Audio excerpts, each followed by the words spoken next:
Hello everybody, it's Mansi ji and आज हम पढ़ने वाले हैं माय इंट्रोडक्शन।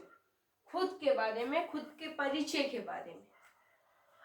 ये इंट्रोडक्शन नॉर्मली स्टूडेंट्स के लिए है। जो स्टूडेंट फर्स्ट टाइम इंग्लिश में कन्वर्सेशन कर रहे हैं वो ऐसे ही बोलेंगे कि my name is this, I study in this class, I am 13-12 year old, my father name is, my mother name is, I want to become, normally ऐसा इंट्रोडक्शन देंगे। लेकिन आज मैं एक high professional and standard English में एक introduction लेकर आई हूँ स्टूडेंट्स के लिए। ये मेनली स्टूडेंट्स के लिए ही है। So let's start. सबसे पहले हम बोलते हैं अपना नाम कि माय नेम इज दिस। लेकिन आज के बाद वो नहीं बोलना है, हमें बोलना है इट्स, जो भी आपका नाम हो। मैं अभी मानसी लिख रही हूँ, आप इट्स के बाद अपना नाम लिखेंगे। फिर नेम बता दिया हमने। फिर हम अपना एड्रेस बताएंगे। आई एम फ्रॉम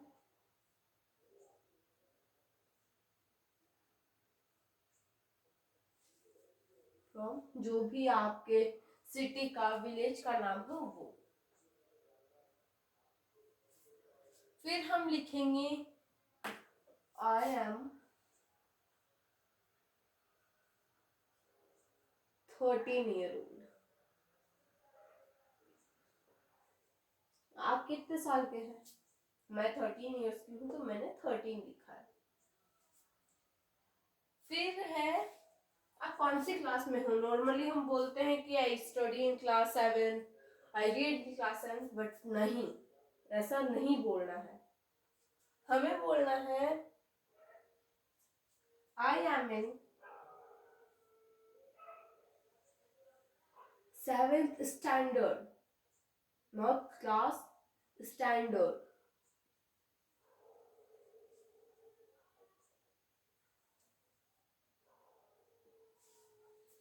फिर हमने अपना नाम बता दिया, अपना एड्रेस बता दिया, आप कितने साल के हैं वो बता दिया, आप कौन सी क्लास में हैं वो तक बता दिया। फिर हमें अपने फैमिली पर आना है। हम सबसे पहले पापा का नाम बताते हैं। नॉर्मली हम बोलते हैं my father name is, but नहीं, हमें इधर लिखना है या बोलना है माय फादर इज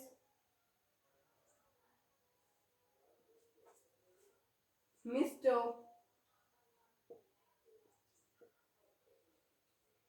हीराराम जिया।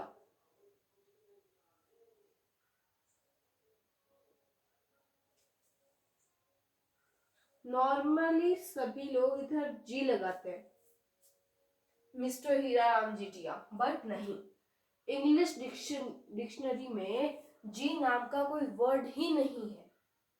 ये हम हिंदी में लगा सकते हैं जी, मिस्टर हीराराम जिया।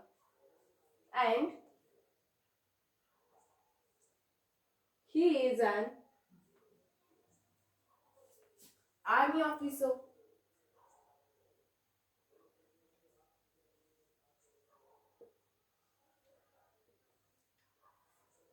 ये ऑप्शनल है, आप आपके पापा जो भी काम करते हैं वो लिखिए और आपके पापा का नाम क्या है वो लिखिए। ये जहाँ पे भी मैंने अंडरलाइन किया है वहाँ आप अपना नाम, एड्रेस, ईयर, या आप कितने साल के हैं वो, class, father name and job, फिर 6 आता है मदर नेम, सेम लिखना है। My mother is Mrs Nandu Devi.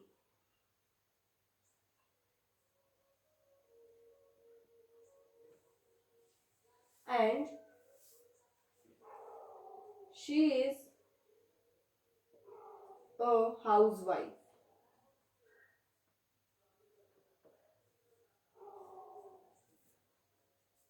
Okay, किसी की मम्मी हाउसवाइफ होती है, कोई वर्किंग मदर्स होती है।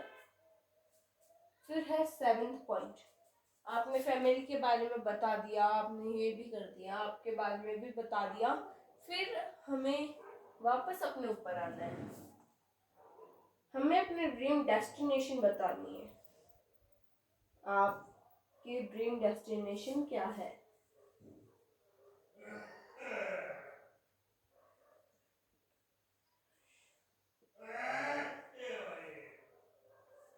आपकी जो भी ड्रीम डेस्टिनेशन है वो यहाँ लिख सकते हैं। मैं अपनी लिख रही हूँ,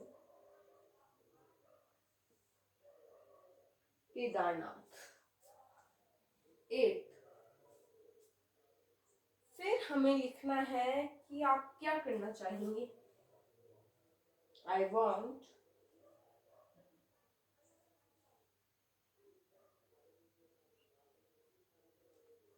टू एक्सप्लोर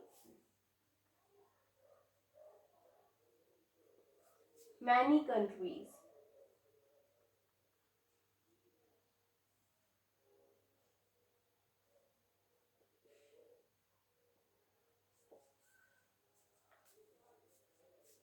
ये ऑप्शनल है, आप कोई चीज एक्सप्लोर कर सकते हो, किसी की हिस्ट्री जान सकते हो। सो मुझे बहुत सारी कंट्रीज को एक्सप्लोर करना है। So I want to explore many countries. आप ऑप्शनल है, कुछ भी लिख सकते हो जो आपको करना है। फिर आता है 9th point, I have one sibling.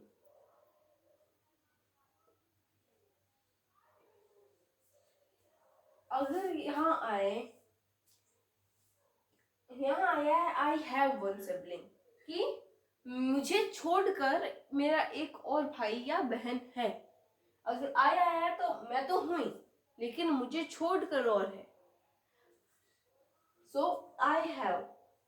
और अगर आपके पास एक है भाई या बहन तो आप या तो 1 लिखो, या फिर अगर 2 है 3 है जो भी, वहां सिबलिंग के पीछे एस लगा दो जिससे कि वो प्लूरल हो जाएगा। अगर कहीं पे भी आई हैव वन सिबलिंग आ जाए या आई हैव डैश सिबलिंग आ जाए तो वहां पर खुद को नहीं गिनना है, खुद के अलावा आपके कितने भाई बहन हैं उनको गिनना है। आप तो हो ही, उसके अलावा अगर आपका भाई बहन नहीं है तो ये नहीं कि आप 0 लिख दो, 0 नहीं लिखना है, हमें इधर नो लिख देना है। I have no sibling. Okay, last point, I want to become. आप क्या बनना चाहते हैं?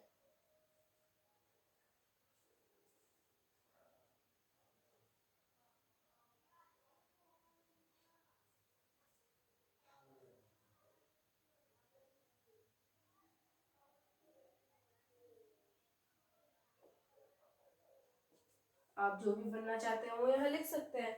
I want to become an army officer. So हम नॉर्मली बोलते हैं, ये सेंटेंस भी बोलते हैं, बट ये वाला चेंज है। हम इधर माय फादर नेम इज बोलते हैं, नेम नहीं बोलना है। हम ड्रीम डेस्टिनेशन तो कभी मतलब कोई कोई बोलता होगा अपने इंट्रोडक्शन में, ये लाइन भी बहुत कम, लाइक ओनली 5% लोग यूज करते होंगे। ये तो ठीक है एंड ये भी ठीक है। और लेकिन हमने इसमें कुछ वर्ड्स देखे हैं, लाइक हमें पहले नहीं पता था कि हम माय नेम इसको इट्स भी बोल सकते हैं। It's Mansi. So it's Mansi. I am from Barnil. आप जो भी अपना गांव है वो लिखो। I am 13 year old. I am in 7th standard.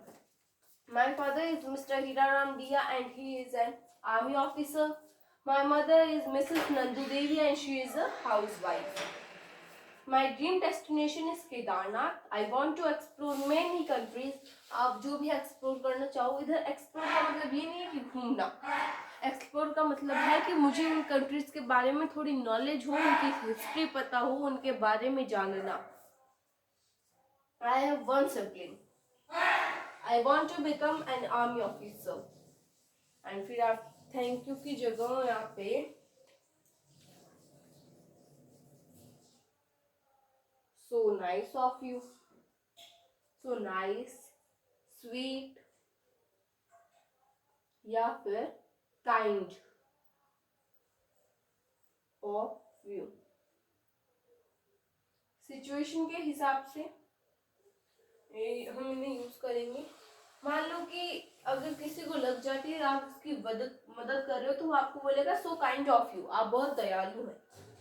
Sweet of you, आपने मैंने किसी को देखा है हेल्प करते हुए, तो मैं बोलूँगी वो अच्छा है, उसने उसकी हेल्प की है, सो स्वीट ऑफ यू। और सो नाइस ऑफ यू, ये भी बोल सकते हैं हम। ये ऐसे नहीं कि आप कहीं पे भी उठा के बोल दो। लाइक उसने आपको चॉकलेट दी है, तो आप ये थोड़ी बोलोगे कि सो नाइस ऑफ यू, आप बोलोगे सो काइंड ऑफ यू, आप बहुत दयालु हो जिसको आपने मुझे चॉकलेट दी है। So kind of you situation के हिसाब से यूज होता है। तो आज हमने high standard and professional English में अपना इंट्रोडक्शन देना सीखा है, एंड हम धीरे धीरे इसको और थोड़ा बढ़ाएंगे step by step. So I hope कि जो आज की क्लास है वो आपको समझ आई होगी, या और मैं ये चाहूँगी कि आप इस इंट्रोडक्शन को अपनी डेली लाइफ में यूज़ करें। Thank you.